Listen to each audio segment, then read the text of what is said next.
আসসালামু আলাইকুম ফ্রেন্ডস। আজকে আমার প্রথম ব্লগ। তো আজকে আমি শুটকি মাছ ও মিষ্টি কুমড়া দিয়ে একটি তরকারি রান্না করব। তো চলুন রান্না করে ফেলি। প্রথমে কয়েকটা শুটকি মাছ নিব। আমি একটি পুরো মিষ্টি কুমড়া রান্না করব, এই জন্য একটু বেশি করে নিয়েছি। এরপর মিষ্টি কুমড়া ফালি ফালি করে কেটে সেগুলোকে জল দিয়ে ভালো করে ধুয়ে নিতে হবে। ভালো করে ধোয়ার জন্য আমাদের একটি ছাঁকনা প্রয়োজন হয়েছিল, বেশি হয়নি কিন্তু। এরপর চুলোয় আগে থেকে দেওয়া গরম পানি দিয়ে আমি শুটকি মাছগুলো ভালো করে ধুয়ে নিব, যেন এর সাথে কোনো আঁশ না লেগে থাকে। কাজটি সাবধানে করতে হবে যেন হাতে গরম পানি না লেগে যায়, এই জন্য আমি চামচ ব্যবহার করেছি। এরপর পেঁয়াজ লাগবে এবং মরিচ লাগবে।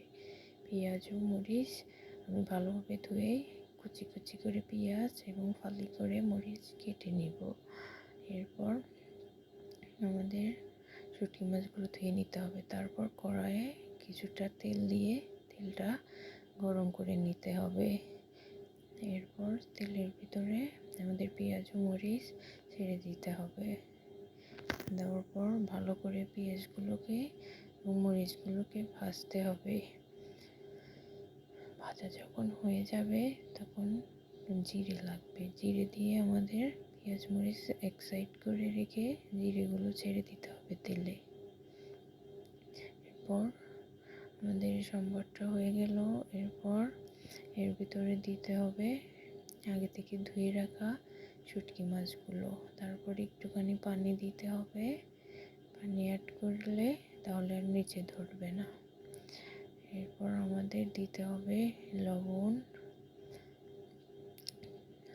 মরিচের গুঁড়া, হলুদ গুঁড়া, আদা বাটা, রসুন বাটা। এরপর আমাদের ভালো করে সব কিছুকে মিক্সড করে নিতে হবে। এরপর ভালোভাবে নাড়তে হবে। তারপর কেটে রাখা মিষ্টি কুমড়োগুলো আমাদের দিয়ে দিতে হবে কড়াইয়ে। এরপর ভালোভাবে সবগুলোকে মিশিয়ে নিতে হবে। মিশিয়ে নিতে নিতে কুমড়ো থেকে যে জল উঠবে তা দিয়ে কিছুক্ষণ আমাদের কষিয়ে নিতে হবে। দেখুন গাইস, কালারটা কিন্তু চলে আসছে, অনেক সুন্দর কালার হয়েছে।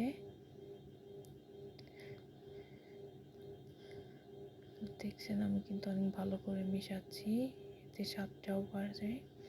মূল স্বাদটা কিন্তু মেশানোর ভিতরেই। কালারটা দেখেন জাস্ট ওয়াও। এরপর দেখেন আমার মিষ্টি কুমড়াগুলো কিন্তু কষানো হয়ে গেছে, অনেকটা সিদ্ধ হয়ে গেছে। এরপর আমি দিয়ে দিব গরম করে রাখা পানি। পরিমাণ মতো দিতে হবে, পরিমাণ মতো আমি দিয়ে নিয়েছি। এরপর আমি আবার একটু নেড়ে দিচ্ছি, দেখছি এই ঝোলটুকু ঠিক আছে নাকি। এরপর আমি ঢাকনা দিয়ে ঢেকে দিব, হওয়ার জন্য অপেক্ষা করব শেষ পর্যন্ত।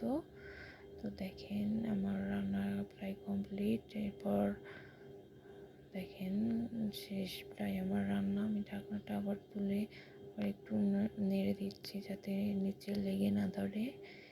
দেখেন রান্নাটা কিন্তু অনেক সুন্দর হয়েছে। আপনারাও রেসিপিটা ট্রাই করবেন, ইনশাল্লাহ সবার মন জয় করতে পারবেন আপনার বাসায়। তো আমি আমার মেয়েকে চাকার জন্য একটুখানি তুলে নিচ্ছিলাম। তো এখন আমার রান্না কমপ্লিট। এইটুকু ঝোল রাখতে হবে, কারণ না হলে এমনিতে মিষ্টি কুমড়া ঝোল টেনে তুলবে, তো রাখতে হবে। এরপর গরম ভাতের সাথে পরিবেশন করবেন।